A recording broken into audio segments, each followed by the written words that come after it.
I don't know why I forgot to do the countdown like an idiot, but we're here. How's it going, everybody? Dumb Guy Live Tuesday. Dumb Guy Live. It's not even numbered anymore. No, not even numbered. that's how long we've been going. That's how many. Yeah, that's how many of these we've been doing. We had a week off. Luckily, nothing happened in Pearl in the 2 weeks since we were gone. No big news. No big deal. Sorry, babe. Can't come over. Dumb Guy Live will be on soon. That's the spirit. Are you the person I was talking to about Triple S? Because if so, I'm glad I was able to make your day. Will the real dumb guy please stand up? Murph, stand up. I can't stand up, but I will. Okay. All right, Murph. All right. Well, way to participate in the bit. It is time to get stupid. Yeah, it's the song by Eminem. Jamie, you should do the tweet. But before you do that, Jamie, how's it going today? I'm doing good. As you said, there was no big news that we missed over the week. Maybe a New Japan departure. I think Tama Tonga might be leaving New Japan, but other than that, nothing major. No. Yeah, I'm doing good. Okada. Yeah. Okay, thanks, Murph. Murph, you're so smart. Thank you. Oh, sorry. On the ball as always. But I've been playing the new Like a Dragon 8, so that's been my day. Oh, I'm playing Yakuza Like a Dragon right now. In preparation. I played 0 and both Kiwamis this year. And I'm playing Like a Dragon right now. Looking forward to Infinite Wealth. Yes. Which should be a good time, yeah. I'm gonna get this tweet out. Yeah. Murph, what's good? Guys, I had a wonderful weekend and I am living the dream right now. I'm doing great. Legitimately, I'm excited to talk some pro with the boys. It's one of my favorite times of the week. Does Ami Saray play the games? Yeah, she's a big fan. What a thing. It's one thing we never talked about, Parker, is how Strong Machine J is a K-pop fan. Yeah, that's true. I got all I need. Nothing else can be. All right, thanks. Yeah, he did the. Sorry, don't strike us, Le Seraphim. He did the Le Seraphim Perfect Night Dance at Korakuen. It was. And adorable. actually, I did some digging and I found the Shoe Pro directory. His favorite celebrity was a K-pop group. Oh, who was it? Was it Twice? I can look right now, but let me. Yeah, go find out because I'm curious because I know like a lot about that shit. And I will be judging Strong Machine J about his answer on that one. But in the meantime, you guys, I don't know if you're aware, but about 12 days ago, there was an announcement from New Japan Pro Wrestling, and it said that one Rainmaker, the ace, the new ace, Kazuchika Okada, is leaving New Japan Pro Wrestling. I know it's been a little while. I know it's been a couple weeks since we got that announcement, but oh my god, it's the most momentous Pro news since I've been a fan of Japanese pro wrestling. Like, it's easily the biggest event in Japanese pro wrestling since the pandemic, I would say. Twice. It is twice. See, I knew it. I know my shit. Anyway, Twice bias is Dahyun. That's the correct answer in case anybody was wondering. But yeah, Kazuchika Okada, the guy who more than any other wrestler right now is synonymous with Japanese professional wrestling, of course, synonymous with New Japan Pro Wrestling, the longest reigning IWGP Heavyweight Champion, right? Maybe the best world title reign of all time. Maybe the best wrestler ever. Some would argue that. Is leaving. And it's looking right now, nothing set in stone, but it's looking right now like he's headed to All Elite Wrestling in America. Jamie, I want to start with you because we kind of alluded to it a little bit on the pod, because in the post-match promo, if you'll recall, at was it Battle in the Valley? Was that the show that Ospreay and Okada main evented on? one of the weird comments from Osprey after the show was that he might be seeing Okada soon, wherever he ends up going. And I think a lot of people took that as, well, yeah, Forbidden Door, Osprey and AEW, Okada and in New Japan. They might see each other, Mhm. But right now, it certainly seems like he's headed to AEW based on how Tony Khan has been essentially behaving on Twitter. There's been no real indication that he's headed to WWE, I guess. So, with that, Jamie, just what are your thoughts? It's Okada leaving New Japan. Yeah, it's huge, as you said. It's I can't think. I'm pretty sure this is like the first time like the guy in Japan has ever like left Japan. I can't think of any other. There's been big guys that have left, of course, but never like This the is like, bigger than number one guy. Nakamura, in my opinion. I think this is way bigger than Shinsuke. Oh, it's way way bigger, Absolutely. unquestionably. Yeah, 100%. But yeah, it's huge. I mean, for he's been on top of Japanese wrestling for so long now. I think a lot of people who are currently, you know, um, I guess more of the recent fans of Japanese wrestling would credit him with being one of the two guys who brought so like many people's attention to New Japan with obviously the Kenny Omega series. One of the best series of matches of all time. You touched on his lengthy IWGP title reigns and stuff like that. It's I struggle to put into words how big of a loss it is for New Japan Pro Wrestling, especially when you look at the kind of year they just had, and some of the triggers that they didn't pull this year. So that some of the they failed to act on a couple of big opportunities, and now in hindsight it looks a lot worse.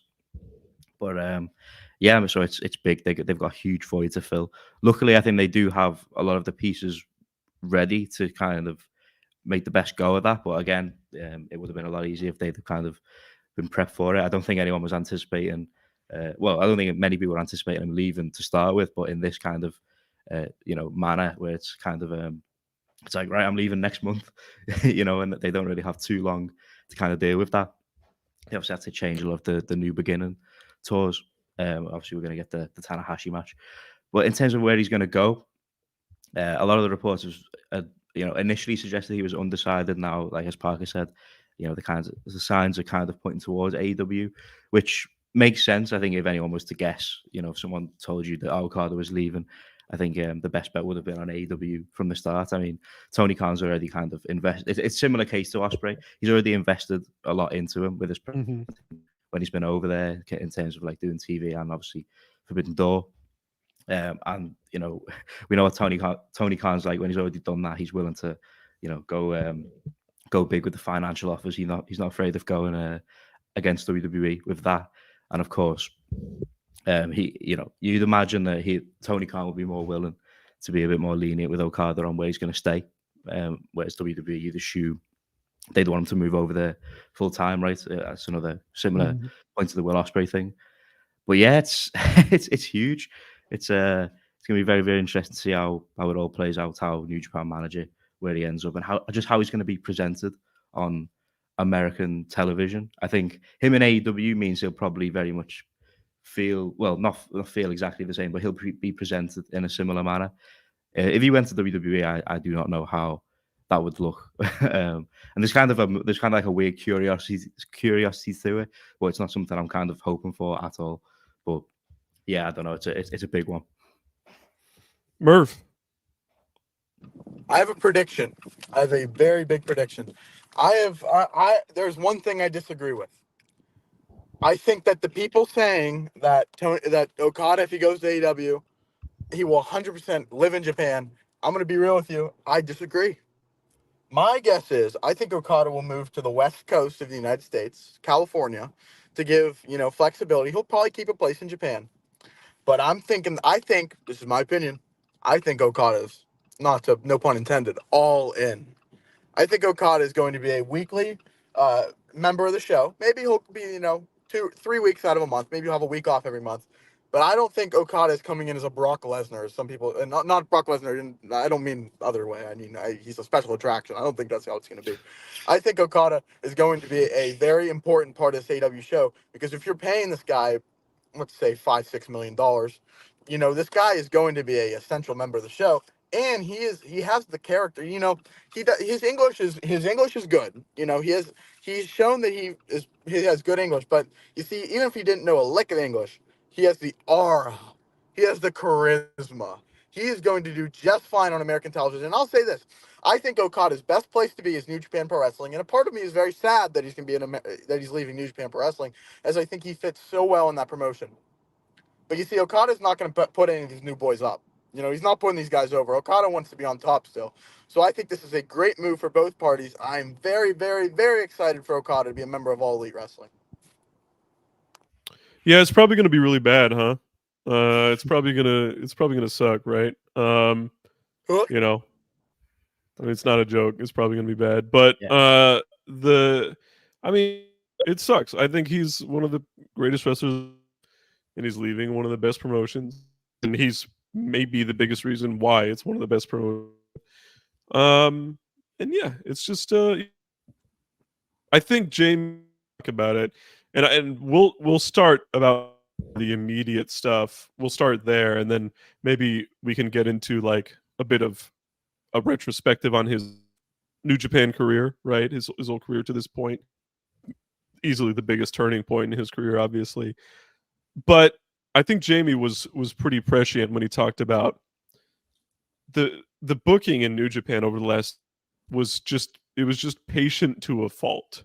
Mhm. They just would not run anything regarding Okada or any of these young guys. And now they've lost 2, right? And it feels like that the year is so strong with Okada versus Kaito.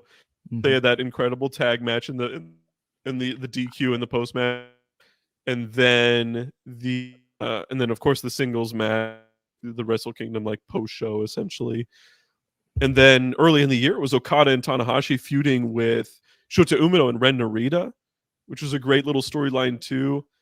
And then they had all the young guys in the same block in the G1, and then none of them made it out of the blocks or interacted with Okada in any way. They gave it to Hikuleo and Evil.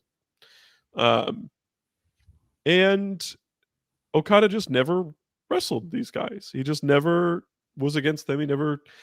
It's not even like he had to lose. Just even wrestling them in any circumstance, I think would have, in a say a final match or something like that, would have been a huge deal. But that's obviously not what they did. The last guy he really put over was Sonata, which, I mean, he had a good reign. I thought nothing crazy, but he had a good reign. But it feels like Sonata's ceiling is not quite as high as most of these young guys. So to me, that's going to be the biggest disappointment over the last year of his career. With that being said, he still kept putting on the incredible matches. He was in the G1 finals against Naito in one of the best New Japan matches of the year. And I don't know. More than anything, I'm just worried, and I'm sure you are too, Jamie, about where New Japan goes from here. They're missing so much top talent now, and they haven't shown really any indication that they're ready to really pull the trigger on any of their young guys. Shota Umino is maybe the one that they've shown the willingness to, but Narita, Tsuji, and Uemura have all been very 50-50 thus far. So I don't know. What do you think about the booking of Okada over the last year, and maybe it not being quite as optimal as it could have been? Yeah, it's a tough one. As I kind of mentioned before, hindsight is obviously, a big factor in it. I think at the time we were looking at it, and obviously Okada wasn't putting over these people. You talk like the kind of crossover stuff with Noah, with Kiyomiya, and then of course the Musketeers, and even as recent as the kind of Kosei Vegeta stuff has been really entertaining. As recent as this week, but yeah, I think the kind of looking at it then, it was obviously something we were building towards. Eventually, one or two of these guys is gonna get some comeuppance on Okada here, finally get the big win.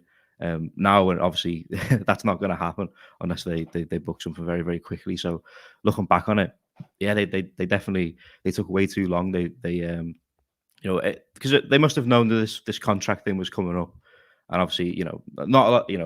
We talked about it a lot, even when rumors first started. The kind of WWE and AEW were interested. We didn't think he was leaving, but with that in mind, and there not being like a certainty that he is 100% staying, they should have been making efforts to make sure that they have everything they've got out of him, because he's at that stage in his career now where if he was ever going to do it, then he's going to do it now. So it should have been in their minds. But so I think looking back, it's definitely one of the biggest missed opportunities for New Japan, and it's going to pay. They're going to pay for it because now they've got to build with their new generation, and they don't have the ability to utilize the previous generation's top guy. Which is often the easiest way to transition from era to era. And then looking at it from who those top guys are going to be now, I think for so long in like the last almost 10 years or so, one of the biggest criticisms in New Japan has always been that their main event scene felt a little kind of samey. And don't get me wrong, the same people that get mentioned are like the top of the top tier talent. But you looked at like the Okadas, the Tanahashis, the Naitos, and then of course like kind of Will Ospreays, Kota Ibushi's, Jay White's. All of those guys are out now, and the only guys are really left with a Tanahashi, who is no longer really that main event guy. Obviously he's doing TV title stuff, and he's obviously physically nowhere near where he used to be. And Naito, who of course is the champion now, but kind of only really turns it up in those title matches, and he's not a guy that's going to be dependable like that for too much longer, you'd assume. So you're looking at it and you think they really need, to start building. Shota Umino is obviously, like you said, the guy who's got the most. Seems like he's the closest to being someone they're going to pull the trigger on. Sonada's still in and around there, obviously after that reign, but they've got to get going with Tsuji more. I think signing this could be a perfect opportunity for someone like a Katsuhiko Nakajima. He probably now becomes more of an appealing signing for New Japan in the immediate future. They need like big names in the main event scene. So if he's still kind of, if he's not going to stay with All Japan for too much longer, that could be a big get for them. Kaito Kiyomiya as well. They probably need to hurry up and get that one locked down and start building with him. But yeah, it's an interesting one. I don't really know how they're going to manage it. I guess we'll find out pretty soon. Here's what I will say. I think it was a missed opportunity to not run Okada versus Tsuji last year. I think Okada versus Tsuji would have been perfect at King of Pro Wrestling or whatever the October Destruction in Tokyo, whatever it was. I really enjoyed the Okada Dream Team 6-man run, but I think that time could have been used elsewhere. And I do think that looking back, I mean, hindsight's 2020 now that we know that, Okada's leaving, but that was a waste of time. I do think Okada, it was a problem, and this is a good problem to have, but the Kiyomiya stuff was so good that you really were focusing on a Noah guy and not your own guy, and that kind of hurt to a fault, because the fact of the matter is Kiyomiya is good, and we'll get to that later in the show. Kiyomiya had made my favorite match of the week, and but the fact of the matter is I think, when Tanahashi was put in as president, I thought that was the end of the Okada leaving talk. And then I think New Japan may have got too, because New Japan rarely ever changes cards. And New Japan, had cards set up through the New Beginning tour with Okada on them, So really, this was just such a blindside decision. I mean, the worst discourse I saw this week was the people that thought Kosei Fujita should have pinned Kazuchika Okada in that match. I'm sorry, that was the most stupid shit I've ever seen in my life. Because Kosei Fujita, as much as he's good, he's a great worker and he has a bright future. He's a junior. He is a junior who is not there yet. And him beating Okada just would have been like, what the hell? It's better to give Okada the win in his last cork, and you can have Okada lose, in one of the next couple matches. But I really disagreed with that, but I do wish Okada was able to put over Umino, Tsuji, fuck it, even Yuya. But I mean, that's just not in the cards right now. And I think Okada, I'm really interested to see how this Okada AEW run goes, because it's honestly Tony Khan, and it's a good challenge to have. You have one of the best wrestlers in the world, but it's going to be a challenge because this is kind of unprecedented that you have a guy that's the top star in a Japanese company coming over to America. And with Nakamura, he went in NXT first, but he's not going to AEW's, he's not going to ROH. He's going straight to the big leagues, and big leagues of AEW, and that's gonna be really interesting. But it's I wish Okada stayed in New Japan, but I do think it's a lot better that he's going to AEW, not NXT. WWE. He's never going to NXT. Get the hell out of here. You think he's gonna be in a fucking warehouse wrestling Chase U? Like, get out of here. So I do think it's valuable to talk about a bit of a retrospective on Okada's career. I will say, obviously, he'll still interact with New Japan in some way through Forbidden Door and all that, right? it's just not the same as Okada. Okada and New Japan are synonymous at this point, right? It's very, very odd, just rhetorically, that he's even leaving, right? But with that being said, we got some incredible stuff Oh yeah. out of his. I would say that's maybe the biggest understatement of the year, out of his New Japan run, out of his career so far, the practically entirety of his career. And I don't know. What do you guys think? Like, what stands out? It was such greatness for a decade, right? What stands out as being particularly incredible? I What do you mean, got, is Murph? there another answer? Kenny, the matches with Kenny. I mean, Jesus Yeah, Christ, those matches changed the world. It's not hyperbole. I mean, without Kenny versus Okada 1, you're not getting Kenny versus Jericho, and you're not getting, AEW. And I mean, Okada, if you look at it, I mean, that guy, he had his stretch in 2016 into 2017. He had probably the best run of all time, in my opinion. I mean, he had like, I think it was 12 pay-per-view matches, and outside of the one with fucking Fale, which wasn't even that bad. That Fale match was actually pretty good. that match was good. Yeah. Good. But like every other match was like great. And I mean, this guy for a while, I mean, he was just it is very, very hard to be the PWI 500 #1 as a Japanese wrestler in New Japan. When New Japan honestly has only got like, that was in like 2017. I mean, this guy really, like, it's a testament to him that, you find like a fan. And for example, I was at the WWE Royal Rumble this weekend, and there were fans that, these guys, I used to go to WWE events in 2014, 2015, and there was only WWE. And now I had guys sitting behind me talking about Jungle Boy. Are you fucking kidding me? I mean, like, and that's a testament to Okada and New Japan being able to let people know. I mean, there are so many wrestling fans that had no idea that there was wrestling outside of the WWE. And I am very, very sure that Okada and New Japan is one of the reasons why that was opened up. Okada went on those G1, I think it's really those G1 special shows in 2017 where Okada went on ESPN before the show. A New Japan wrestler on ESPN before the show, and this has just gotten so big. So I think Okada legitimately changed the world of wrestling forever in New Japan, and it's sad that that chapter's ending, but I think it's only going to go up from here. And the fact of the matter is, here's the biggest thing, I forgot to say this. I think the biggest winner out of this is Shota Umino. This is Shota Umino's chance to be the guy. I think Shota Umino can be what Okada was. Shota Umino, I mean, it went from Tanahashi to Okada, and I wish Umino could beat Okada and like really show that, and that's not going to happen. But Umino's the guy, in my opinion. He's the next world beater, and I'm very excited. I mean, that guy goes on Noah shows, and he was the most over guy in the show. And all the motherfuckers in Noah had the little pink like glow up sticks that Shota gives out. I mean, when you go into a promotion like that and be the most over guy, and you're not even in the promotion, that says one thing. Dude came out on a fucking motorcycle. I feel like we didn't talk about. Shota Umino is the guy. And I think Okada leaving, it sucks for New Japan, but they're going to have to get behind a guy. And I think that guy is the shooter. Yeah. Jamie, what stands out for you? Yeah, I pretty much agree with a lot of what Murph said. Obviously, I mean, for pretty much most people, the standouts are always going to be the stuff with Kenny. And I think that's probably the best series of matches in the history of wrestling. I don't think they've made it come close, to be honest. My favorite match as an individual match, though, is probably his the match with Kazuchika Shibata.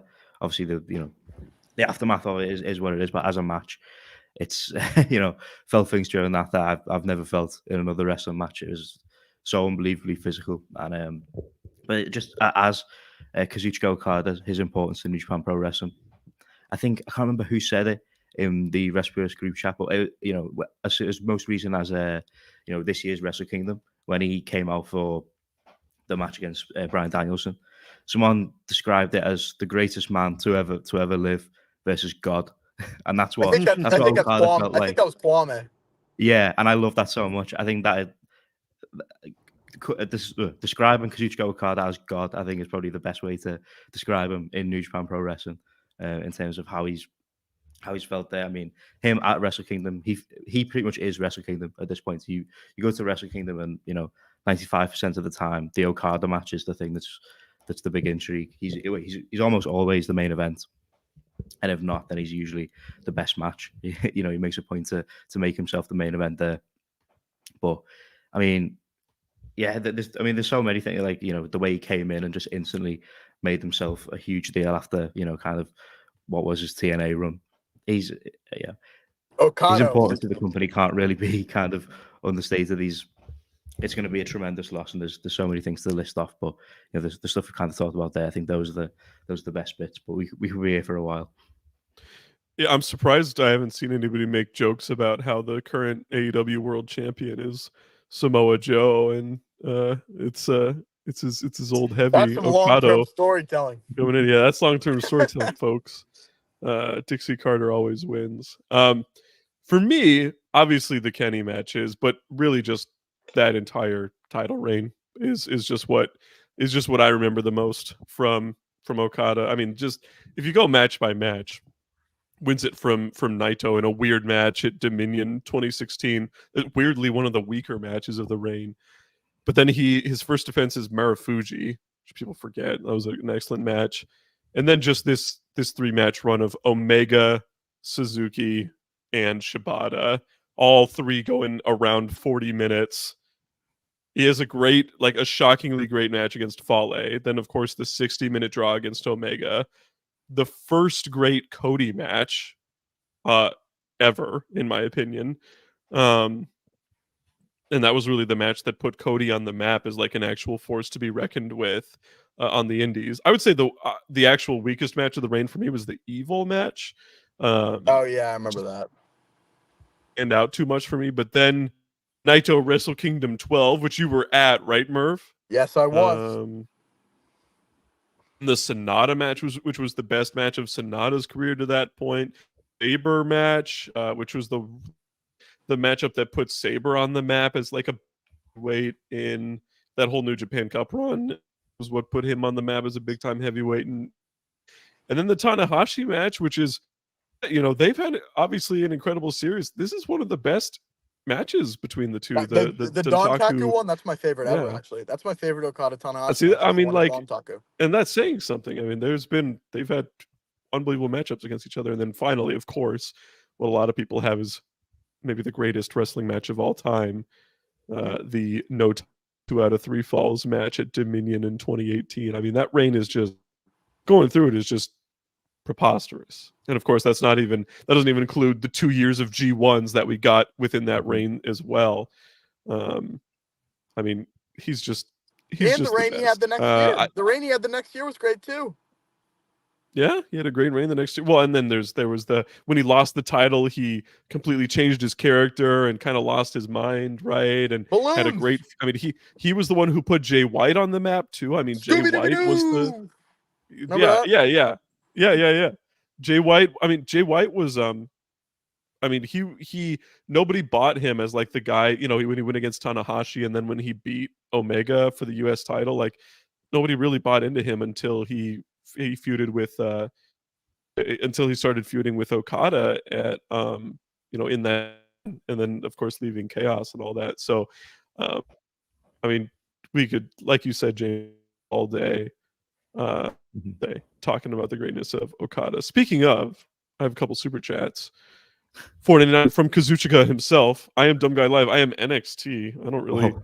I appreciate the super chat, but I mean, I certainly hope not. I prefer AEW because at least there's like Forbidden Door, but I don't really care that much. Murph looked like he enjoyed being Little Spoon. Murph, is that true? It's cap. I'm not gonna disagree with Okada. So, Yozora Hart, $5 super chat. Testing my super chats. Do y'all have any takes on SRS's most recent report on Julia? Does it say that it's about her being like stiff or whatever? It's the Willow thing. Yeah, I mean, it's probably true, but also AEW people just like don't think she's like good at wrestling either. So like, whatever. But there's a key decision maker in AEW that believes that that does not like Julia because she dropped Will on her head and didn't check on her. It was a key decision maker. Which is like, I don't know. That seems like a kind of arbitrary. Like, I don't know why that's Julia's job to check on her. Like, I guess I'm not a person who works in wrestling, but like, who cares? Like, you get dropped on your head in wrestling matches sometimes, and thankfully we've gotten to a she is like a top priority in wrestling. So there are doctors and referees and officials who it's their job, not the wrestler who's like a performer who doesn't speak English. But I don't know. I guess that's like, I guess some people feel differently. Maybe if I worked for AEW, I'd feel differently. A $20 super chat from Will Chisholm. Bang. What's up with New Japan and Stardom not letting Okada and Julia, I guess, not drop the titles? I guess Stardom may have had heat because they tried to be slick and talk to Julia before her deal is up. TNA better watch Jordan Grace. I like the little TNA better watch Jordan Grace at the end there, just to squeeze that in there. I mean, I don't know. There probably just wasn't for New Japan. There probably just wasn't like an opportunity. It was pretty clearly something they did not anticipate happening, right, guys? Like they did not. They changed the tour because he left, right? Then New Japan never changes cards, so pretty clearly that was just, and they just didn't feel like it made sense for Mikey Nichols to beat him probably and like be his like second to last loss in the company or something like that. So yeah, I'm fine with that choice. The Julia stuff, well, couldn't she still technically do it? Like, is she officially done? Like, I guess you would know better than me, Jamie. But Her contract's up. Yeah, so first of all, I pretty much agree with the New Japan thing. I mean, unless like Fujita was going to pin maybe like Ishii or something like that. But even then, like Murph said, he's a junior. It wouldn't have made the most sense. And I mean, it's the trios belt, so they're fine vacating it. The Julia thing, obviously, she faced Trisha Dora at Battle in the Valley, and then seemingly the next challenge is going to be Stephanie Vaquer. Right, she won the match to become number one contender. I believe it was Dave Meltzer who said she's now not scheduled to work the Windy City show in April, and obviously her contract's up in March. So it may pretty much just be a case of she's going to the WWE and she's not going to be sticking around to kind of how Okada is doing, how he's sticking around to kind of finish up. I don't think that'll be the case. I think she may be done when her contract's up. And maybe that's not something they anticipated. But she may very well still drop that belt. She may drop it, but it may have to be on a Stardom show. Whether that means Vaquer is going to come over or whether they drop it to someone else and then do maybe like a Utami Hayashishita. I saw that pitched. Maybe you finally run that match there and maybe you do Utami versus Vaquer in Chicago or something like that. But yeah, I mean, I don't think it's too much to worry about. And also, I'm not too concerned about the New Japan Strong women's side. I kind of want to get that out of Stardom, yeah, to be honest. So it's not really my core priority at the moment. And then Jordan Grace, I mean, she had a good showing in the Royal Rumble. She did well. I don't know if she's leaving TNA anytime soon. It seems like she got a pretty sweet deal there. But I mean, yeah, she stood out in that match a lot. It reminds me of the Good Brothers deal. I did not watch the Royal Rumble because I don't care, but it sounded like she did a good job. So she had an exchange with Ivy Nile where Jordan Grace. That's not a real wrestler. That can't be right. Where they were doing like power spots, and Jordan Grace and Ivy Nile had him in a vertical suplex, and Ivy Nile fucked up, but Jordan Grace held it up. And then they did it, and they did a kip up, and Jordan Grace did the kip up, and Ivy Nile fucked up the kip up. So Jordan Grace did look really well, and then she had a little exchange with Bianca before Bianca dumped her out. Did you guys know Ivy Nile doesn't even have a Wikipedia page? Really? She been wrestling for quite not a long time, but like she's been at NXT and like in a decent spot for a while. When you look up Ivy Nile, all that shit comes up is the Diamond Mine, everyone's favorite stable. Hachiman. Are they still a stable? No, you're forgetting. Yeah, Tyler Rust. Yeah, the most important member. But it's they do Creed Brothers and Ivy Nile are still like a trio, but I don't know if they still go by Diamond Mine, but they're like a trio. Cool. What's Ivy Nile's nickname? The Bulldog. The Bulldog. The Bulldog? Cool. Well, now I'm just going to find out everything there is to know about Ivy Nile. She was like a strong woman kind of thing, I think. I would certainly hope so. She's a wrestler. Nice. But thank you, Will Chisholm. We appreciate the super chat. Anwar Starwin, $10 super chat. Getting to hear y'all talk about wrestling never gets old. Oh, I love that. Thank you so much. Thank you, man. Good luck to Ace of Aces. I hope it works out. Versus Omega in Wembley or Madison Square Garden someday is going to be a beast. Yeah, Madison Square Garden. I mean, that Not was gonna the be plan. It's not right? going to be the Garden, sadly. It's gonna be Wembley. James Dolan has WWE has James Dolan by the balls. Oh, fuck, another bad reference. I Shit. mean, New Japan literally ran it. Yeah, and that was like they had to like do lawyers like Sinclair lawyers, but they like fixed the loophole. Mm-hmm. Is Kenny going to be back for Wembley? I hope so. I'm not I too would sure think so. what his status is, I but would I think mean, so. That's so hopefully. long. That's so long from now. Yeah. I hope I so. don't know. Mhm. We got a $5 super chat from Tyler. He lets us know dumb live. I love it. Thank you. That's all that Agreed. I matters. agree. Jamie, you want to take this one? Yeah, Jurgen Klopp. Quite an emotional one this week of all weeks. New Japan will be fine. Oh, $5 super chat, I should say. Thank you very much, Jurgen. New Japan will be fine. When you agree on a common idea and work towards it together, you can create something special. Very touching words from Jurgen Love Klopp. that. We've seen Jurgen Klopp do this himself. He's obviously, for anyone who doesn't follow football, he's leaving Liverpool at the end of the season. Tragic scenes from me and Merv. So yeah, Rough but week. thank you very much, Jurgen Klopp. That's very, I hope New Japan can read this super chat and take inspiration that they get the right team together, they can make something special. I love that. Hey Merv, can you stop crinkling in our ears? Also from Jurgen Klopp, $5. I promised Cody the same year he finished the story, I would finish mine. I hope so. I mean, I guess in one sense, he's finishing the story, in the sense that his story is just finished. No, but Jurgen Klopp's going to finish the story, and we're going to get Xabi Alonso in, and the train's going to keep rolling. Yeah, I hope so.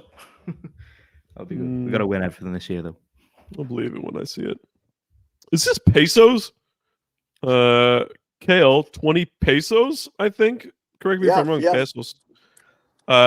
Think she got told by WWE to wrap it up before April. I mean, it's probably just whenever the contract is out. Like, weirdly, WWE is like super loyal when it comes to letting people like write out their contract. I mean, I'm sure there's like some regulations around it too, but they're usually really good about when they're going towards signing a wrestler that you finish out your dates, everything you've announced so far, please don't change it. And that's for whatever reason, that seems to be the case. So for me, and I'm sure you agree with me, Jamie, it's just like, it's literally just whenever Julia's contract officially ends, whenever she is a free agent, she will come to the States. Another super chat from Will Chisholm, always generous, $10. If that's the reason why AEW thinks Julia is not good, then they may never look at any Stardom talent. But was it always been WWE for Julia, or did she ever think of AEW? Well, she probably considered it. Like, she's not stupid. Like, she knows the scene most likely, but there was never interest from the other side, is the point. Like, it was never going to happen ever because AEW was not interested. Fritz, $2 super chat. We appreciate you, Fritz. I don't believe you. Ivy's match with Mako is great. All right, I gotta go to cave match now. Ivy, you're telling me Mako Satomura still wrestles? That doesn't sound right to me either. She's on a weird deal. I Didn't don't she know live in like England for a while? Like, didn't she like work what's her NXT UK? freaking deal? Yeah, she's allowed to live in England. She doesn't really do much, but she's like signed and then occasionally makes appearances. Like, there's like no one else in WWE that does that. It's very odd. What? This was like the match with Mako was like her 10th match ever. It was for the NXT Ivy's not UK bad, you know. Women's title. Ivy's decent. This all sounds fake to me. Annie Williams. I'm on this. Who's Tate Mayfair's? I'm on this NXT UK taping. Eliza Alexander with Zaya Brookside defeated on that show, in case you guys were wondering. Ivy Nile's actually pretty good. It's Kaden Carter and Katana Chance aren't real. Like, they're just not real. Miko Satomura has not March of last year at Rock, where she was pinned by Roxy. Cool. Yeah, I don't understand this. Mako Saray defeat Alexander and Zaya Brookside. The last NXT UK episode. No, it was not. This is all I care about now. Who's Tiger Turan? That's all Jamie. No, Who's Josh Morrill? What the fuck? Trent Seven. Is Tiger Turan. These are people who got wins on NXT UK towards the end. What? I think you're making some of these people up. None of this seems real to me. Anyway, thank you, Fritz. I appreciate the super chat. Duce Rhodes, who has a good, if this is who I'm thinking of, has a really good profile picture on Twitter with a $4.99 super chat. Grace looks better than 90% of the women's PC is needed. Got him. Dang. Because there already is one. By the way, guys, I don't know if you guys realize this. We have 62 live viewers. That's like really good. I don't really know why. We're a fucking draw. It's all that Ivy Nile talk. Yeah. The word got out. They were People are talking really Ivy Nile. interested. The people are Do you flocking in. guys? I'm really curious about Tiger Turan. He's Pakistani, and he was in NXT UK. The Tiger. He was on Impact last year. Tiger Turan. Amir Jordan. Do you guys know who Amir Jordan is? Oh yeah, yeah. He was on WCPW. When his last run in NXT UK, in case you were wondering, he was Tiger Turan. Oh, so that was Amir Jordan. Oh, okay. I say yes. I am familiar with him. I am too. Okay, I didn't know he was Tiger Turan. Why was he called Tiger Turan? Now I'm curious. I gotta find. Did he have a mask on or something? He did. He was a luchador. What the fuck were they doing? Nothing. Yeah, it was just the diet. Like it was over. Like they were just doing anything. They had nothing to do. Yeah. What was I want to find out the last NXT UK card. NXT UK 211. Like 90%. Tiger Turan won a dark match on the last NXT UK show. Yes. It was the NXT UK title tournament semis. Trent Seven beat Oliver Carter, who's Oro Mensa. I didn't know that. Remember when he was randomly in like that like ladder match last year, and then it's just Oro Mensa, and now he's like a level up guy, I think. And then Tyler Bate defeated Joe Coffey, and then Noam Dar beat Mark Coffey to win the NXT UK Heritage Cup title, which apparently is still a title. Yeah, it's like still a thing on weekly NXT. Like, what is this company? He's defending it tonight, I think. I can't remember who. Why did this? There was an episode, the 5th to last episode of NXT UK has a 1.88 on Cage Match. What were they doing? Oliver Carter defeated Rohan Raja, who's Gursinder Singh, if you remember who that is. Shaw Samuels beat Bodie Hayward. Bodie Hayward was in NXT UK. Brady Booker. KQ went on a field trip. Bodie Hayward was in ROH. Brady Booker. 3 days ago. Brady Booker. What's going on? Brady Booker. I'm learning so much about wrestling. Charlie Dempsey was on this show. He was Rohan Raja's backup. The ace. So Oliver Carter, that's Oro Mensa, defeats Rohan Raja with Charlie Dempsey and Teo Man, who's Metehan or Lucky Kid. Mm-hmm. WXW. Oh my god. Is it Thea Hale was on this show? Uh-huh. I love the main event was Blair Davenport B. Priestley versus Isla Dawn for the NXT UK Women's Title #1 contendership, and then they went to a no contest. So it's like, who's the #1 contender? Wow. Isla Dawn was on the Rumble.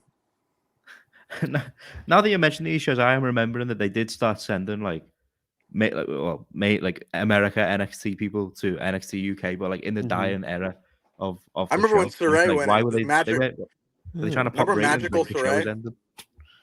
Yeah, Parker, you loved Magical Saray, bro. Magical Saray was the 2022 gimmick of the year.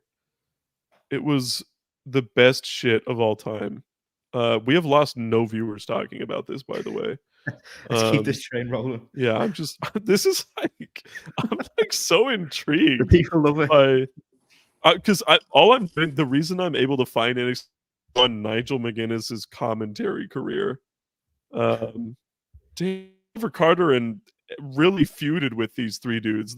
What was this and Charlie Dempsey Rohan Raja stable? Chat, tell me now, because I need to know if it had a name. No, it definitely had a name. It's ringing a bell. Hold on, I'm gonna find this. No, Rohan Raja, not Rohit Raja. Were they the metaphor? Raja is somehow a different person than Rohit Raju. Teoman. Teoman. I think it was called like D Family or something like that. Like D Family. Yeah, yeah. Like that. I don't know how you pronounce that. It's Really? obviously a German. Like Die Oh. Family or D Hey, Family. oh yeah, no D Family. Yeah, that's so them. They have a. Yeah, there we go. Oh man. I'm gonna listen to this. Oh, it was like listening to the theme right now. It's like this can't be real. How is NXT UK a thing? They were like, we're gonna push a stable, and it's Is gonna be NXT Europe Rohan back yet? Raju. Huh? Is there an NXT Europe yet? That's a good question. Who was on this? Von Wagner was in NXT UK. He beat Sam Gradwell. Angel Hayes. Sam Gladwell was like bald motherfucker, right? He was like bald as fuck. Ashton Smith. Oh yeah, Dave Family. It has 0 ratings on Cage Match, that stable. We should rate it right now. Yeah, 10. It made me smile. They let Danny Jones be in NXT UK for a little bit. Who's Danny Jones? Who the fuck is Tate Mayfairs? That's the most. You made that person up. Tate Martell. Tate Martell, the journeyman college quarterback. Legend. Tate Mayfairs. Who's this guy? He looks like who does he look like? He looks like the guy from Criminal Minds. Yeah, weird. All right, I'm gonna look until I find the most random person I possibly can, and then we'll move on. Oh, remember when they let Nigel do commentary for Ring of Honor on like a show one time? That was weird. But now I'm on NXT Level Up. Do you guys remember when Gabriel Kidd joined the Bullet Club for one night? Like in 2018. Oh it was yeah, like 2017, and then that's he actually long-term joined the Bullet Club. storytelling. Yeah. Tristan Archer was on NXT UK. He lost to Jordan Devlin. Nick Mysterio. Remember Primate and T-Bone? Isn't Jordan Devlin Nick Mysterio? JD McDonough? Yeah. Andy. Okay, this is the most random person, and you guys aren't going to believe that this Andy is his Quilden? name. No, I wish it was Andy Quilden. Andy Quilden's. I love Andy Quilden. I love how much he cares about wrestling. Andy Wild. Andy Wild. That sounds like a porn name. That's the most creator wrestler I've like this. Our chat is so active right now. I've been on Cage Match. I've missed like 50 messages.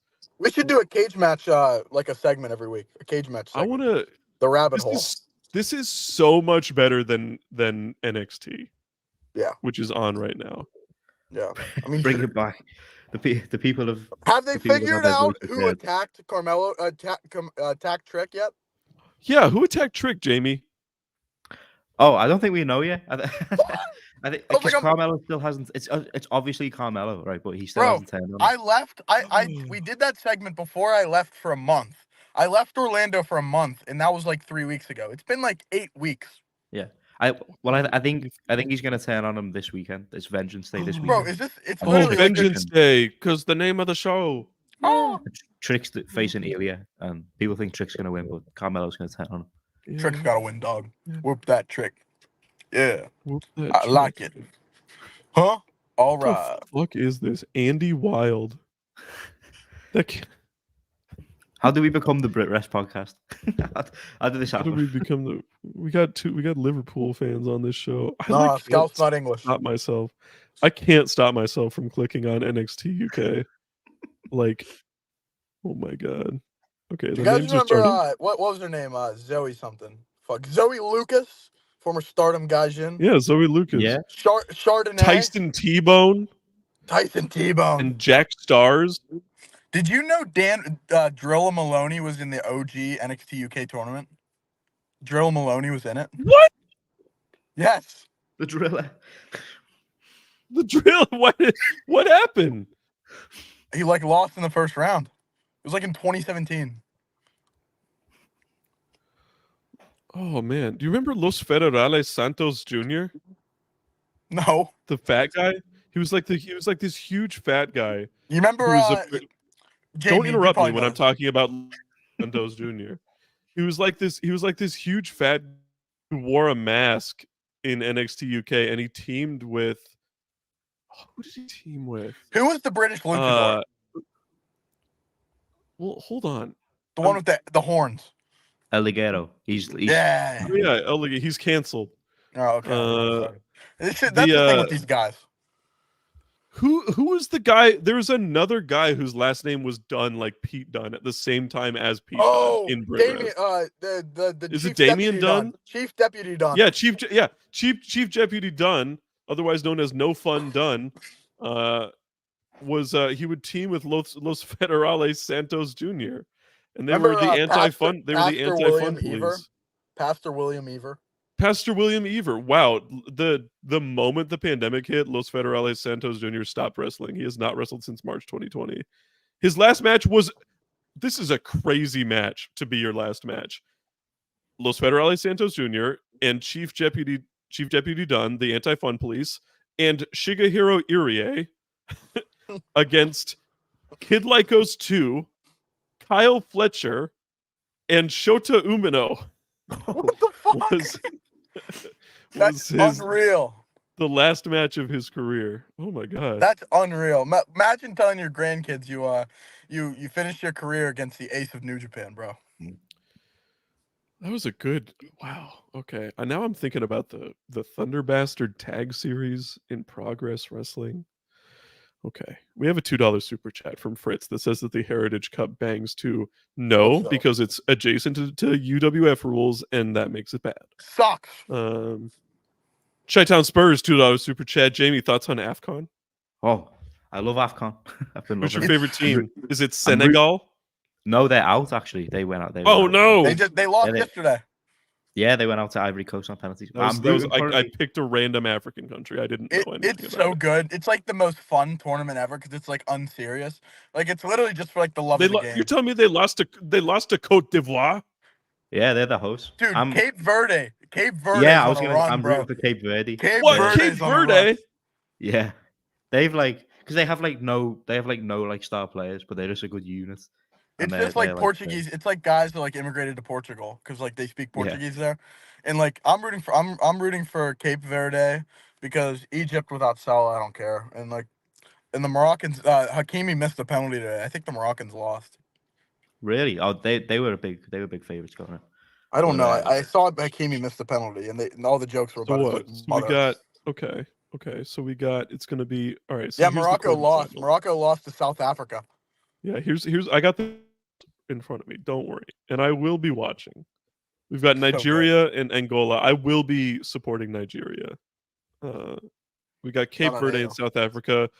How could anybody ever support South Africa in this matchup?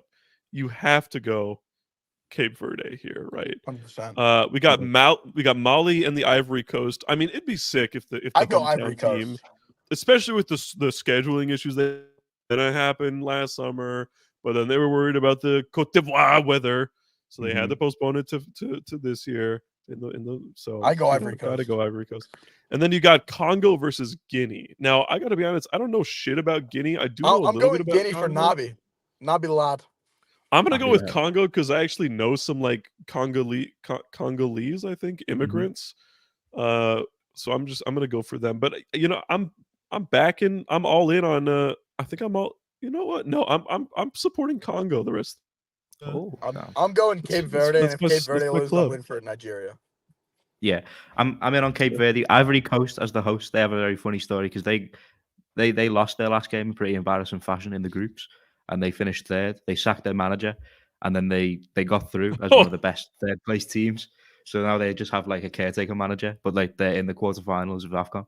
It's pretty. I was It's rooting pretty crazy. for Cameroon that. because they benched Onana, so I was rooting for Cameroon because Yeah. fuck Onana. Wow. Who's the favorite? Nigeria? Nigeria. It would have been Morocco or Senegal. So I guess now it's Nigeria. still probably Nigeria. I mean, they have OC. They have some guys. They have OC men. All their guys are strikers. They have like 5 great strikers, and the rest of the team's like pretty mid. We have again not lost viewers the entire time we've been talking about It's this. what the people want to hear. Yeah. No, This is people what just I like to hear us thought about ramble. They like to hear us yap. This is why people like dumb guy chats, like the What- spaces on Twitter. What about the Asian Cup? Who do you guys think's taking that? Asia, well, hold on. I don't know Lebanon who's in it or lost. who's still, but I'll find out. Lebanon lost. I'm very sad about it. Oh My- no, my that's Lebanon- shocking. I'm half Lebanese, so I root for the Lebanon people. Yeah, the AFC Asian Cup. The Oh, I'm rooting for Japan. I'm Number rooting one, for yeah. I'm rooting for Japan. Barker, you're gonna root for Korea probably. That's racist. You love, bro. to- What? No, I don't. No, I don't give a shit about. No, it's because. Okay, all right. We got Tajikistan is in the quarters. Yeah, they're Yeah. on a run. They might win. They might because they're against Jordan. I can't imagine Jordan is that good. Australia and South Korea. I mean, that seems like a much No, stronger quarters. Chi-Town lineup. Spurs. Palestine lost to Qatar. Oh no. They did Iran, get their first ever win in the tournament. That's what- Iran versus Syria is a crazy That's soccer like match. that's unreal. That can't be right. So I presume Iran and Japan will win theirs, and then we have Qatar and Uzbekistan. Qatar are on really good form, and they're the Qatar host. wins. What happened to China? How did they lose? They're Oh, ass. they suck. They're really bad. China and India are both ass for some reason. Time It to doesn't learn make any Chinese, sense. buddy. Remember that India's guy? ass also. Who? Yeah. Who am I supporting? Yeah, I'll go for. I'm going for Japan. Man, We that's got a Celtic tough boys one. on that team. My mind is blown that Tajikistan is still in. And Endo. We got to root for Endo too. Yeah, yeah. I mean, they're the favorites, so it's slightly boring. But I think I got it back. Got it back end though. No, bro. They're gonna lose to Iran. They didn't have the best group stage show in Japan because they're like the runaway favorites, but I think they disappointed. The Aussies could surprise people. The Aussies. Hello, just here to play a bit of footy in Kyle- the Asian Cup because Kyle we're Fletcher. Asian, Kyle right? Fletcher. Australians are Asian, and so we've been invited to participate in the Asian. I think that's what that when I had a private account at Ice Ribbon Forever.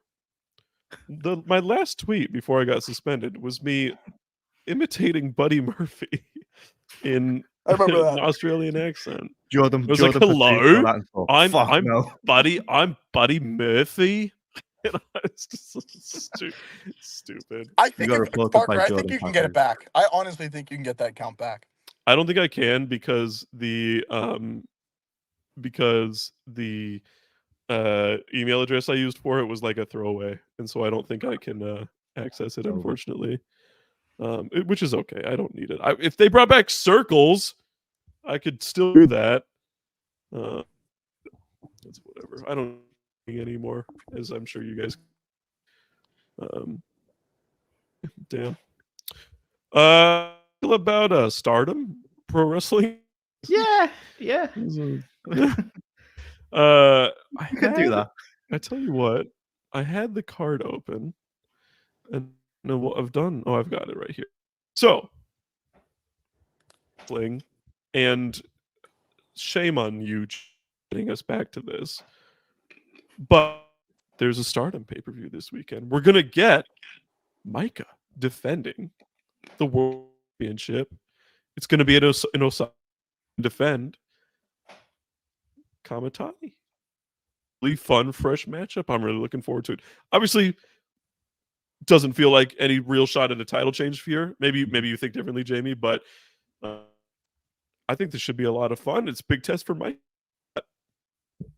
Mm-hmm. Yeah. Oh, sorry. You cut out a little bit, but yeah. Oh yeah, go ahead. Yeah, I mean, it's one I'm looking forward to quite a bit. I mean, these two obviously have great chemistry, and kind of a built-in story. When Micah won the belt, this is one of the matches I was instantly kind of assuming we were going to get at some point, and they've wasted no time with it. Obviously, both parts of the golden generation.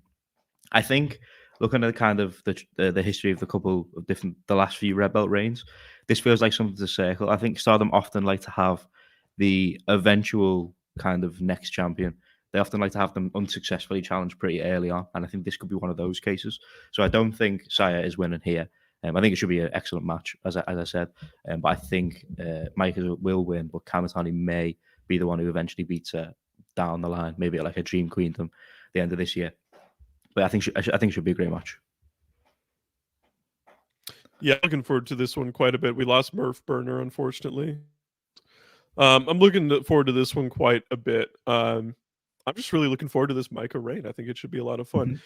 Jamie, there's a new stable in Stardom, in World Wondering Stardom, with Micah at the helm.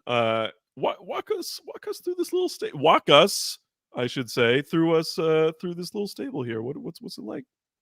Yeah, so this came about not the weekend just gone, but the weekend before. We had a tag team match between Micah and Hanako taking on Mina Shirakawa and Waka Tsukiyama of Club Venus, or should I say formerly of Club Venus. After the match, they decided to kind of all band together and form a group. We didn't find out the name until the following weekend, and it is now as our Portuguese friend How. I still don't know how to pronounce your first name there, but EXV, which I believe is Empress Nexus Venus. It's a choice, you know. It kind of plays to the kind of idea of the faction. I think they've presented it as a bit of a throw together between Micah and Mina, and they've kind of decided to just stick with that, I guess. When the tag match that I talked about was initially announced for this show the last weekend, I was kind of circling. Micah was teaming with Hanako on both the shows that weekend, and obviously we've been anticipating a Micah stable for a while, so I kind of had that circled as okay, maybe Hanako is gonna be with Micah for the long run now. I did not anticipate that Mina and Waka on the other side of that would play into this. But I do think it was definitely something was needed with those two. I mean, they're the only two left in Club Venus without bringing more Gaijins in, and there aren't really many people on the roster who felt like they would have fit in Club Venus. So it was either this or put them back with Cosmic Angels, which I think would have set Mina back quite a bit in her kind of character development. So yeah, I like it. It'd be interesting to see how it's going to play out in terms of how they band together as a group, whether they, you know, keep playing on this kind of they don't really fit kind of vibe. But yeah, it's an interesting one. But I am glad we're finally getting some movement with the factions. This was needed. Yeah, of course, obviously with Julia leaving and Donna Del Mondo ending, we knew that something was going to happen with Micah when you're literal of your promotion, a very stable, intensive promotion, was without a stable. I don't think a lot of people anticipated a Club Venus merger. I think that was a little bit outside of the box, but Mina right now to me is like a perfect number 2 in a stable. So I think that works out well for Micah. What do you got, Murph? I like the stable. I think it's a good lineup of names. You know, I really like everybody in the stable. And the fact of the matter is Club Venus as a concept worked with Mariah May because Mariah May was there for 9 months. But Club Venus without people coming in, I mean, Club Venus would basically be Mina and whoever. Club Venus would be Mina and whoever's there for like a week or two. So really, I think that putting Mina in a different stable is a number 2, where I think it's very similar to how, you know, you had Okada, but then you have like a Goto or like something like that under him who's can challenge for the top belt, can hold the second belt. I mean, I think it's a really good thing, and I think that this stable, I think the name's a little hokey, but you know, there's been a lot of stables that with bad names that eventually you don't care, like Decourage and you know stuff like that. The name sounds pretty hokey at the beginning, but you know, it ends up being just fine. But you know, I do think this stable's gonna be really good, and I think it's gonna be a an interesting thing to see Micah lead her own stable after being a number 2 for so long. And I think eventually Mina's gonna be in a position where she can have her own stable, and it really just has a nice cycle here, where you're just gonna elevate stars by having them in a stable where they can, you know, shine. 4 title matches on this show, this Supreme Fight pay-per-view. Second from the top, it'll be Saori Ano defending the Wonder of Stardom Championship against Starlight Kid, who's been getting a pretty sizable push over the last few weeks. It's obviously still quite early in Ano's reign, but it also weirdly wouldn't shock me to see a Murph title prediction change right here. here. I think Yeah. SLK wins here. I am in on Yeah, I just Starlight feel Kid. I don't know, for whatever reason I have that I'm not tapped into really Stardom that like super close right now, but for whatever reason that just feels like a possibility. But of course, more likely than not, a retention of Ano here. I'm What do you think, putting Jamie? money on Starlight Kid. I think Starlight Kid's got it, and I think Starlight Kid is gonna be the next white belt champion. Oh, wow. Yeah, this is a weird one, as you said. It's obviously pretty much exactly like the mic. I think it's very early on, so logic would say that Ano retains, but there's a few things here. Ano, for one, isn't signed, right? She's Starlight Kid talked about it in a promo. She wants to bring the belt back to Stardom. She's very much still, as much as she's like, she does the 5-star and she's in a faction. She's kind of an outsider. So that may be part of it. Obviously, she's not kind of tied down. So maybe they wanted to do a short reign. Also, Starlight Kid made a weird comment. I can't remember whether it was to Tokyo Sports or someone like that. She said, similar to Osprey, similar to what David Finlay did with the US belt. Oh yeah, She that's wants right. to Yeah, I heard change this the white too. belt. She wants to destroy it and make a new belt, which is an interesting decision. I mean, I think all the Stardom belts need to be like remade, but I don't think like change the belt. Like they all look old, you know what I mean? But just like keep the belts, just get new ones. So I wouldn't go as far as to like get rid of the white belt and make it something different. Because I like I think it's got a pretty good lineage outside of like maybe Mariah, but so I wouldn't do that. But I will also, I wouldn't be surprised if Starlight Kid win. The only thing kind of hanging over it is it feels so much like Natsupoi should be Soriano, and she's back soon. It seems like so.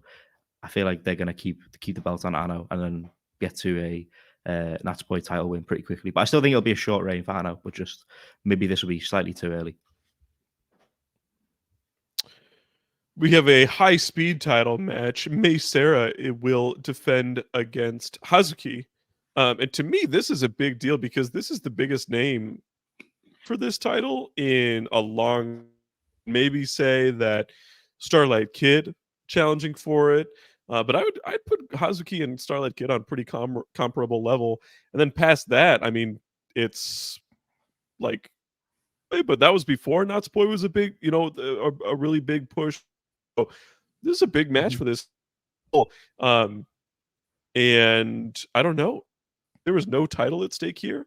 It'd be pretty in the Mei Sarah beating Hazuki, I'd say. But maybe they don't want to end that title reign yet. Yeah, this is another one. This isn't one that's kind of fun because I think it's kind of difficult to pick. But Jamie, I'm curious. Yeah, this one I'm circling slightly more than the Starlight Kid one. I think. I talked about a bunch. The high speed division is not exactly like stacked. We've talked about before. We obviously have like Starlight Kid and Azumi, who you want to have doing, slightly bigger things this year. You've obviously got Mei Sarah, and then you kind of have this rotating cast of like Fukigen Death, Koguma, people who aren't like always in the mix but can be dragged into it, and then a couple other people. Hazuki, like you said, is the biggest name to come into this in quite a while. Also, she mentioned that she's this year's her 10th anniversary year, and she said she wants to win the high speed belt and the white belt. I don't know whether she'll definitely get the white belt, but I think they could throw her the high speed title here. And as I said, because the division's not super stacked or anything, you can always go back to a Mei Sarah pretty soon if you don't have anything else immediately for her. But so I think I'm going to predict the Hazuki title win here, but I'm not 100% sure. Okay, we have the return of Tam Nakano in a tag match. She's teaming with Yuna Mizumori, take on Mina Shirakawa and Maka Tsukiyama, of course, of the new stable. So it'll be good to see her back. We'll see what happens out of this. It seems like maybe whatever team gets the win here could be a next Goddess challenger, or whatever, whoever gets a big pinfall here could also challenge for a singles title as well. Could definitely see Tam beating like Waka in this match and then challenging for the world championship afterwards, considering she had to vacate it, which would give Micah, a big win against a legit like main eventer, which I don't think Suzu or Saya like quite is on the level of Tam. This match is fun. Kind of an all-star tag match. Azumi, Utami Hayashishida, Mayu Iwatani, and Nanae Takahashi against Shuri, Mirai, Julia, and Suzu Suzuki. Just a lot of big names and a lot of great wrestlers. Mm-hmm. Yeah, it'll be fun to like you said, there's a lot of big names there. I'm kind of circling the Shuri and Julia on the same side. I don't know how many more times we're going to see that, and I kind of hope they come out and do the ALK entrance one more time. I remember when they did it one last time, the last time when they split up. But I think there's a chance to do it like a very final time, and whether it's here or whether they do one more maybe special tag match at some point. But I'm kind of hoping we get that. But yeah, there's a lot of big interesting names in here. It'll be interesting to see, as we kind of get into the still in the early stages of 2024, whether there be any big stories will be built here. But yeah, definitely want to circle. We all this is the kind of the last notable match I'd say on the card. Rina is defending the Future of Stardom Championship against Yuzuki, who Jamie and I are big fans of, big believers in, and I'm pretty damn confident that Yuzuki's winning this match, and she's becoming the Future of Stardom champion. You agree? Yeah, I mean, Rina, I've enjoyed this Rina Future Belt thing. I think it's given her a chance to like main event a couple of new bloods, which I think is pretty valuable experience at this stage in her career. That's one of the best things about new blood. But Yuzuki is the best prospect Stardom have had in a very, very long time. This past year we've had a lot of rookies coming in, but before that it was kind of we had pretty poor period for a year or two there. So it's good to be finally back, producing a lot of rookies, getting them in the dojo and stuff. But Yuzuki is kind of ahead of the pack there by a long way. She's in Stars now, so she's learning under Mayu and Hazuki and stuff like that. And I think she's got a very, very bright future. And I think she gets her first bit of gold here. All right. Let's move on from Stardom talk here. Let's very briefly talk about we are a Lucha podcast. I don't know if you guys are aware. We do talk Lucha every once in a while. And AEW have announced not just a CMLL partnership, but they've been very intentional about promoting that CMLL wrestlers are coming to Dynamite, coming to Collision, and they're going to be players on the show. Now, in practice, what that looks like is difficult to be seen, but it really feels like Rocky Romero is just like the most powerful guy in wrestling right now, and he's brokering all this stuff, all these relationships between all these companies, and it's exciting. CMLL for me, a lot of people really enjoyed it last year, and I did too, with some of the big matches, of course, the Rocky stuff, and the emergence of Mascara Dorada 2.0, now just Dorada himself, right? I do think that for me, CMLL has become slightly overrated just because I don't think the matches are that exciting a lot of the time, frankly. Like, a CMLL formula if you've seen it. If you're watching it for the first time, you're like, wow, this crowd's crazy, it's so exciting. But once you watch it a lot, it starts to kind of repeat on itself a little bit. However, in a new environment in American wrestling, where we're seeing them against people who we don't see them against 20 times a year, I think that could be really exciting. I'm less excited about guys like Mystico than I am about the more spectacular guys on the roster. I'm thinking like a Mascara Dorada, like a Soberano, like a Volador, like a Barbaro Cavernario, who's my beast of the week last week. But yeah, like a Titan even. So I'm really looking forward to seeing what they do here. Some stuff isn't going to translate. I don't think Mystico as a massive babyface is going to translate. I don't think Rocky Romero as a massive heel is going to necessarily translate. But I'm looking forward to seeing what AEW does. I will check out their stuff when it's on. Murph, you're excited about this. What do you got? Here's my analysis of the situation. Number one, I think an AEW CMLL partnership is very good because it is the premier best promotion in Mexico right now, in my opinion. But I found it very interesting how they advertise this. So they advertise them for Rampage on Friday. And what I think is going to happen is there's going to have the match on Rampage on Friday with the CMLL guys. And then on Saturday, Collision is in Rosenberg, Texas, in the Rio Grande Valley, which is a very, very culturally Mexican part of the United States. And they did this where they all advertised Mystico in Texas in October, and I believe he sold like 1,500 tickets like the day of the show. So I think this is very calculated by AEW to do this Friday. So the TV viewer that watches Rampage, the person who watches Rampage is very similar to the person who watches Collision. And I think it's to give them a taste of it. And then I think they're going to advertise on Friday. They're going to advertise at least two of the stars, probably Mystico and Hechicero. And I think they advertise them for that Collision in Texas because they are big draws in that part of the United States. Where CMLL is actually, they do lucha shows all the time, and where they have the guys go up and they draw like pretty well in like parking lots. So that's what I think this is going, and I think I'm really excited for this partnership, and I think it's going to be a win-win for both promotions because the thing AAA has compared to CMLL is it's much easier to watch AAA in America than it is CMLL. Like CMLL, you got to like do a convoluted like Ticketmaster, buy the show like weird membership kind of thingy. Yeah. And in AAA, you can just watch it on Fight. But I think if you put these CMLL guys on AEW, it's going to help CMLL in the United States, and it's going to help AEW not only in Mexico but in parts of Texas where it would be nice for them to draw better. So I think this is just a win-win for both sides. Mm-hmm. CMLL right now, I know I'll let you get in here, but I just want to talk about like the accessibility of CMLL. It's so like inexcusably bad right now. Mm-hmm.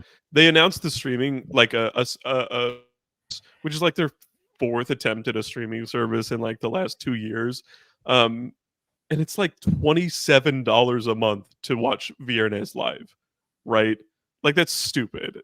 You can watch New Japan Pro Wrestling for less than $10 a month, right? Like everything they have to Dragon offer. Gate You can watch Network was like seen as being so expensive. It's like Yeah. $12 right now. $12 you for can Dragon watch Gate. you can watch AEW with a VPN and a Fight TV membership for like what is it, $10 a month, something like that. Yeah, it's just so inaccessible. If you're not tapped in, like obviously there are people like Lucha Blog records all the shows and you can access them that way. But for me, I would prefer not to pirate. I pay for legitimately like 7 streaming services, and I'd be happy to pay for CMLL if it was $10 a month. Do they I'm not still gonna put pay. CMLL on New Japan World?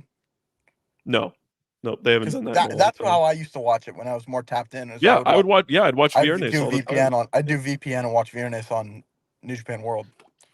So I agree that this will help their exposure. Mm-hmm.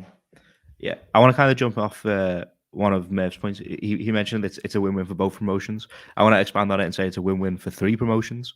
I think this is a big win for New Japan Pro Wrestling as well. I agree. I think you now have kind of a three-way kind of partnership, which is going to be beneficial for all 3. I mean, AEW were definitely more linked in with AAA for a long time, and we've talked extensively about how none of us are very high on AAA at the moment. And outside of They're the worst Vikingo, promotion who in the seems to world. be outside of Vikingo, he seems to be sticking there. Signing an extension there. There's no one else really who I can see really benefiting AEW and bringing in. I mean, Black Taurus obviously looks like he's heading to AEW as is. So in doing a deal with CMLL, you now have the opportunity to kind of bring together all 3 of these on a show. And I think looking at kind of a Forbidden Door, which is going to be a very weird one this year for reasons that we talked about earlier. I mean, the 2 kind of marquee names that New Japan put out on their end for Forbidden Door last year were Will Ospreay and Kazuchika Okada, and now they're batting for the other team. So, as much as New Japan needs to build up big names for their own sake, Forbidden Door is going to be weird this year because who are going to be those top guys that New Japan put in big time matches? So I think padding out the card a little bit with the inclusion of CMLL, some of CMLL's bigger names, and obviously you're going to be able to build them up throughout the year by having more exposure on American television. I think that could be a big win for all 3, and yeah, just pretty much like Mer said, obviously just that exposure in general. is going to be a good thing for the company. More people are going to be inclined to kind of seek out matches, as has already been the case throughout last year. Sort of along these lines, we have a 5. It's those are pounds, and I don't want anybody to super chat. Being the women's wrestling, being a women's wrestling fan, apart from Stephanie Vicaire, who are the other top female stars in CMLL, and who would you like to see versus AEW and ROH wrestlers? To be honest, there are a lot of talented women in CMLL, but they're just not featured to any extent. Like they're always on the undercard. They're just not. They're good wrestlers. There. I mean, but frankly, I'm having trouble coming up with specific names because they're just not featured, or they don't wrestle every week. Right? There's either 0 or 1 women's match on a Viernes show, and a lot of times the wrestlers themselves don't repeat, so you don't see them that often. But I mean, Vicaire is excellent. Like, I would love to see, like, Vicaire is somebody who I'd be completely fine full-time Stardom or full-time, even full-time AEW, because it's way better than being full-time CMLL, frankly, for the women. Mm-hmm. Yeah, off the top of my head, I've seen good stuff out of. I want to say her name is Zukis. I think I'm pronouncing her name. Yeah, Zuhis, yes. Yeah, something like that. And again, I'm not the guy for pronunciations, but it's like Uvia or something like that. Uvia is good. That was the first name that came to mind for me, was Uvia as well.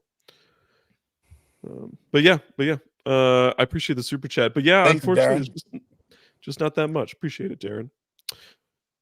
All right, anything, Murph? There was the Gate of Bayside in Dragon Gate this past weekend, and that was a cool face you just made. What's the big takeaways from this weekend? So first off, Gate of Bayside was a big deal for Dragon Gate because they've always had like a little lull period in January, and now this show filled up the void, and it was a very good and it was a show that number one, it was a nice crowd. Dragon Gate has had some shoddy numbers they've been reporting, but if you looked at the Yokohama Budokan, it was pretty filled, and the main matches there were 2 very good matches on the show, I had them both over 4 stars. It was we'll go from the top. The main event was Luis Monte making his first title defense against Shun Skywalker. And one of my criticisms with Shun Skywalker over the last couple of years has been, after the last year really, is he's been working like a ground-based, like methodical style. And I think Monte really put him back into that old fly over the sky Shun Skywalker, because this was a very good match. I will say it ended a little bit abruptly. Monte just hit the Volta finale and won the match. It was pretty out. It wasn't like out of nowhere, but it happened before I expected it to. But there was a spot in the match where Shun Skywalker went for the moonsault, and Monte put his knees up, and I shit you not, Shun Skywalker flew across the ring off of his knees. It was like a pretty ridiculous spot. But I do recommend that match to anyone. Luis Monte made his first defense. He beat Shun Skywalker, which most people expected Shun Skywalker to win the belt here. So I'm very happy Monte won, actually. They did. For Monte. What? Most people expected Shun to win. Most of the Dragon Gate English-speaking fans, yes, they beat him. They expected him to win. They expected it was just a way to get the belt from Kika to Skywalker. Yeah, I didn't expect that at all. But I was rooting for Monte. Yeah. Did you watch the match? Okay. No, I didn't. But the best match on the card, by far, in my opinion, I had this match at 4.5 stars. It's Kaito Kiyomiya and Alejandro defending the belts against Jackie Funky Kamei and Jason Lee. This match was phenomenal. I mean, the fact of the matter is Alejandro should be a Dragon Gate wrestler because he fits the Dragon Gate style much more than the Noah style. Like, Alejandro was tremendous in this match. Like, he looked like a Dragon Gate wrestler, and I hope that they can keep the belts out. Kaito Kiyomiya and Alejandro won, and Jackie and Jason were doing the Kung Fu gimmick, which, is always a fun time because it really makes them real valiant baby faces. But, no, in Kaito looked like a fish in water in Dragon Gate as well, It's a hard style to adjust, especially, when you're a guy like Kaito was trained in the Noah style. But no, Kaito looked tremendous here, and I would recommend this match to anyone. I think it's the best tag match of the year so far. But everyone should watch Kaito and Alejandro versus Jackie and Jason. DragonGate.live. It's about $12 a month right now, to the yen being down. And one of the reasons most people didn't buy the service originally was most shows went away after a week and then were gone off the network for a month. But now that the time period is all shows are on for a year, and if it's a big show, they stay on forever.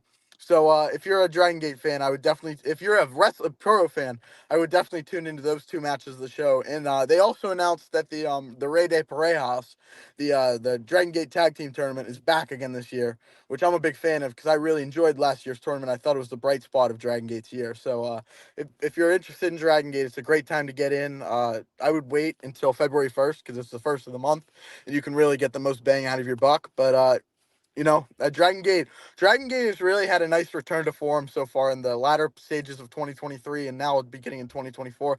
And I really think this new generation is starting to settle in, and it's going to be good, a great promotion again. Darren, I completely missed your other super chat. Unfortunately, I was trying to read it, and I don't. I think I'm going to interpret this as he's asking who like the Guardians are going to be in Stardom, whether there's any big names sticking around. So I guess Tekla's still there, right? Or I guess we think she's still there, going to be. Xena. There's a bit of AEW talk, but Xena, yeah, we forgot to mention her. We're talking about the new faction. She's in EXV.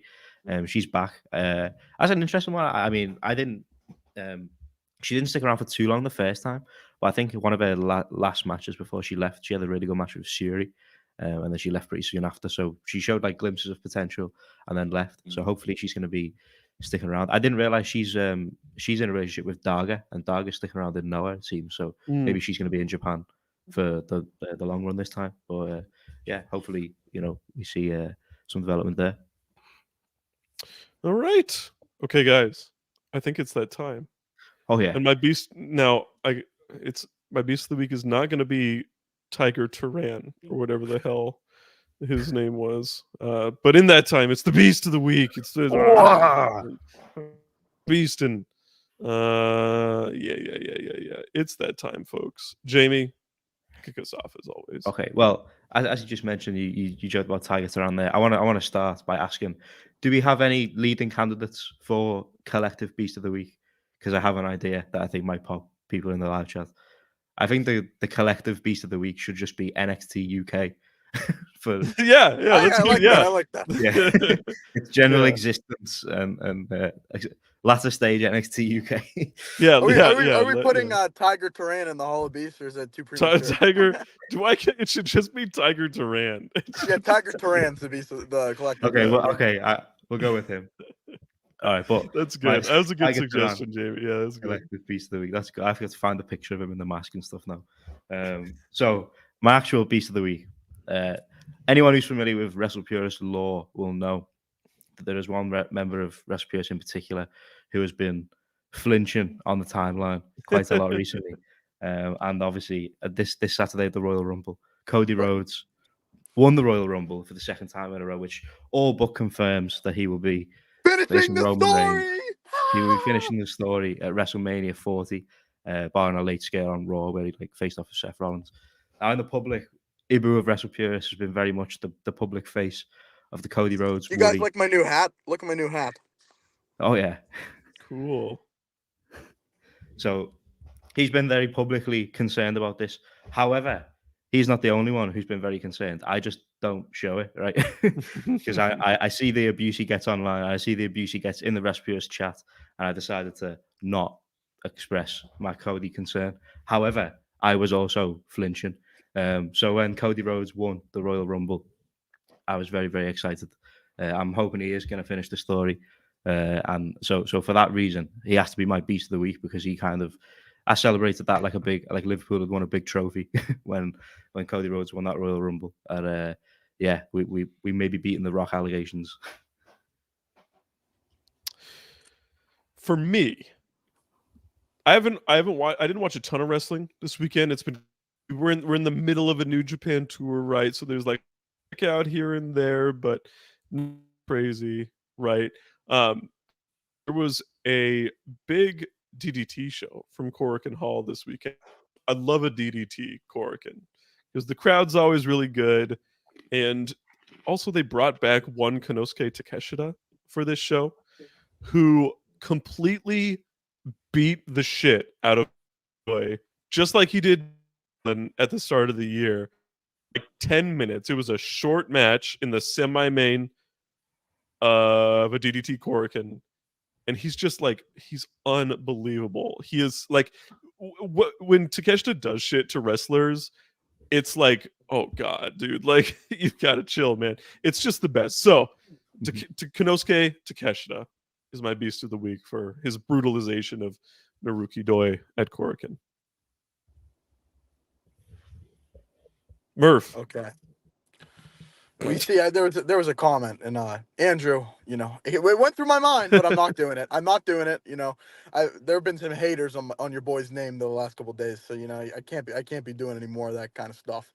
But my beast of the week is a man who I didn't believe in. I thought this guy, the fans around him were a bit overblown until I drove the 2.5 hours. It should have been an hour, but it was 2 hours because the arena's in a terrible place.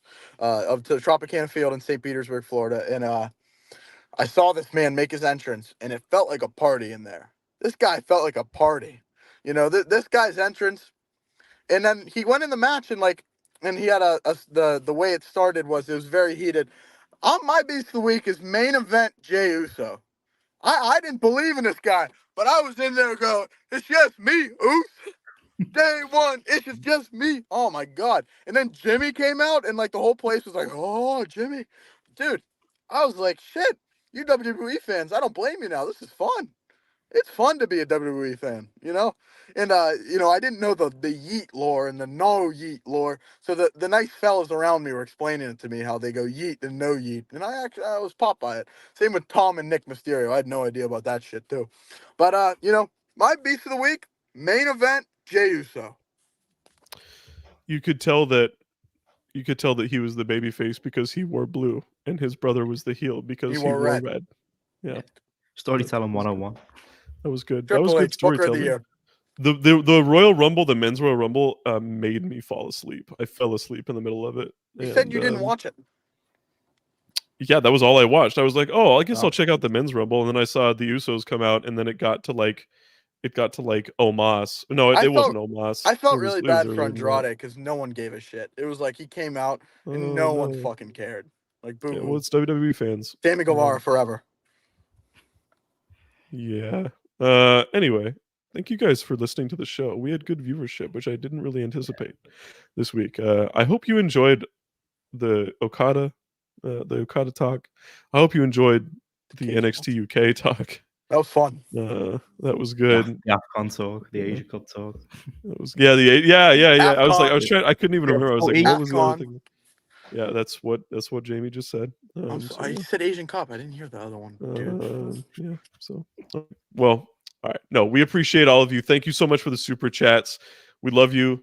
We hope to see you next week. We'll be reviewing Stardom, and then we'll be previewing the end of Okada in AEW, his last, or in New Japan, in his last match. So we'll get you that next week. But in the meantime, have a great week, everybody. We'll catch you next time. Stay dumb. Dumb.